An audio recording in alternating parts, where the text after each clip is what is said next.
PDF के लिए Telegram join करें। डिक्टेशन स्टार्ट होगा 5 सेकंड के बाद।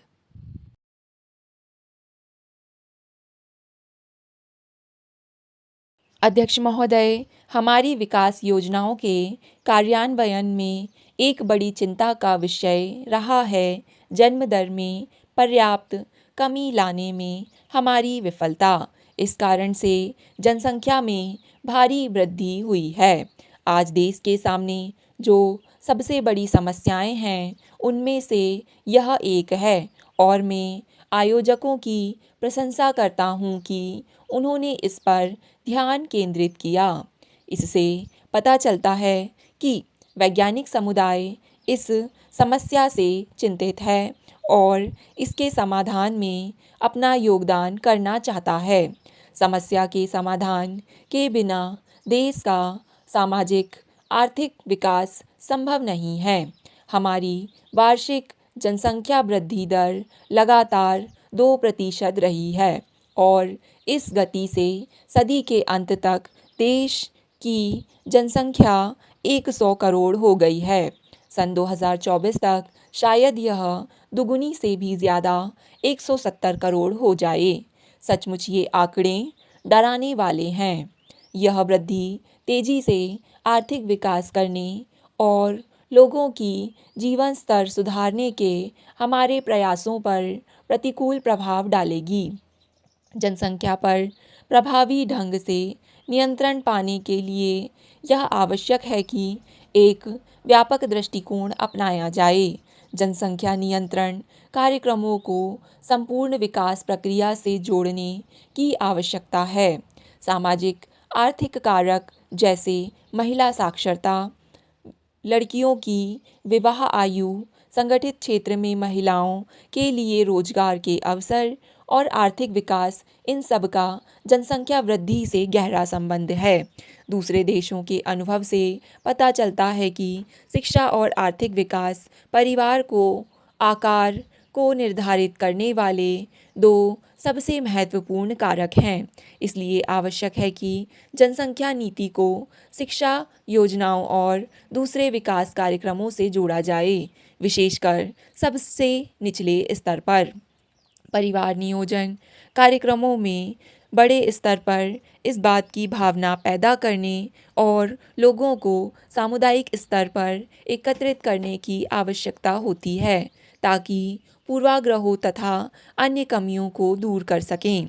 हाल में अन्य सार्वजनिक मंचों पर प्रभावी जनसंख्या नियंत्रण कार्यक्रम की आवश्यकता पर बल दिया गया है। प्रधानमंत्री ने आगे कहा कि यदि आप गांव में जाकर किसी ग्रामीण को परिवार नियोजन की सलाह देते हैं तो आप उसे जो भी कहें उसकी अपनी भाषा में कहिए, वैज्ञानिक भाषा में नहीं। उसे समझ आ जाएगा और आप पाएंगे कि आपकी आशा से कहीं शीघ्र परिणाम मिल रहे हैं और शायद बेहतर मिल रहे हैं। वर्तमान स्थिति को बदलना होगा। मुझे विश्वास है कि स्वयंसेवी संगठन इस काम को और भी बेहतर ढंग से कर सकते हैं, पर उन्हें स्वयं को प्रशिक्षित करना होगा जिसकी अपेक्षा उनसे की जाती है। यह दायित्व विशेषकर हमारे विद्वानों और वैज्ञानिक समुदाय को वहन करना है। आपका जनमत तैयार करने वालों में महत्वपूर्ण स्थान है। आप काफ़ी प्रभावी सिद्ध हो सकते हैं, पर इस प्रभाव को प्रयोगशाला से कार्यक्षेत्र तक पहुंचाना कठिन काम है। मैंने बहुत से मामले में देखा है कि वैज्ञानिकों ने बहुत अच्छा शोध कार्य किया है। अध्यक्ष महोदय, दूसरी सबसे बड़ी समस्या है रोजगार की।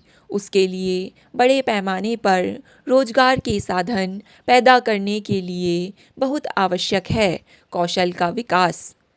हमें बड़े पैमाने पर एक नए ढंग से प्रशिक्षण की आवश्यकता है जो काम करते हुए ही संभव हो।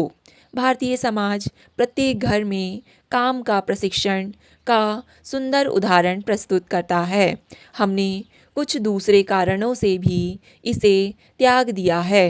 आवश्यक नहीं है कि बढ़ई का लड़का बढ़ई ही बने, वह कलेक्टर भी बन सकता है और कुली भी।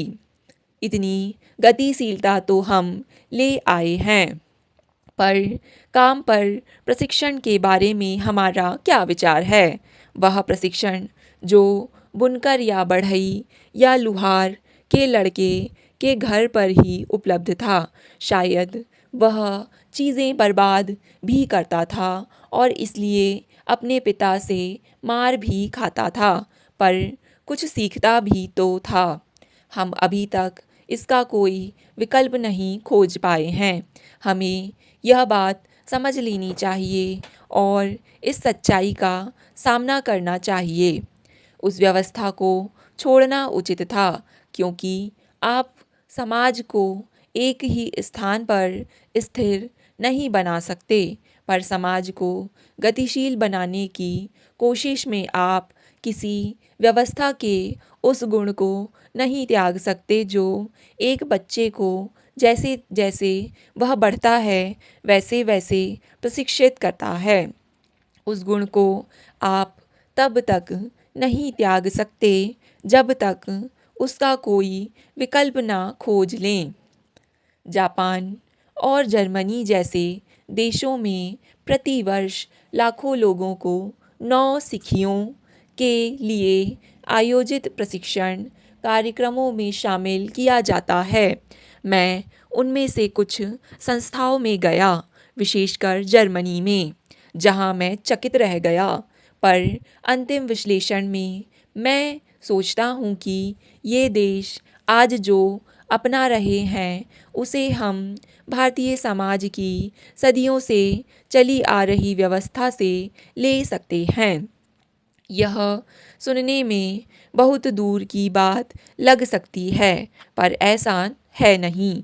अगर आप सावधानी से तलाश करें तो इस संबंध को देख सकते हैं। हमारे देश के लोगों में जो कौशल है उसका लगातार व्यवसायीकरण करने की आवश्यकता है। जब कभी लोगों को मौका दिया गया है, उन्होंने स्पष्ट रूप से दिखा दिया है कि वे किसी से कम नहीं। अत्याधुनिक प्रौद्योगिकी के क्षेत्र में प्रशिक्षण से स्वरोजगार के बहुत से अवसर पैदा होंगे और अर्थनीति के क्षेत्रों में उत्पादकता बढ़ेगी। कृषि पद्धतियों में सुधार, पारंपरिक हथकरघा, खादी और ग्रामीण उद्योगों में नई प्रौद्योगिकी और तकनीकों का इस्तेमाल और उच्च प्रौद्योगिकी वाले श्रम बहुल क्षेत्रों जैसे इलेक्ट्रॉनिक्स, विशेषकर सॉफ्टवेयर विकास में वर्तमान प्रतिभाओं के और अधिक उपयोग से हमारे कामगारों को रोजगार दिलाने की संभावना बढ़ सकती है। उच्च प्रौद्योगिकी के बारे में चर्चा हो रही है। आणविक ऊर्जा, अंतरिक्ष और रक्षा अनुसंधान जैसे कुछ क्षेत्रों में हमने उत्कृष्ट स्तर प्राप्त किया है। अब इस बात की आवश्यकता भी है। स्टॉप। डिक्टेशन पसंद आए तो वीडियो को लाइक तथा चैनल को सब्सक्राइब ज़रूर करें।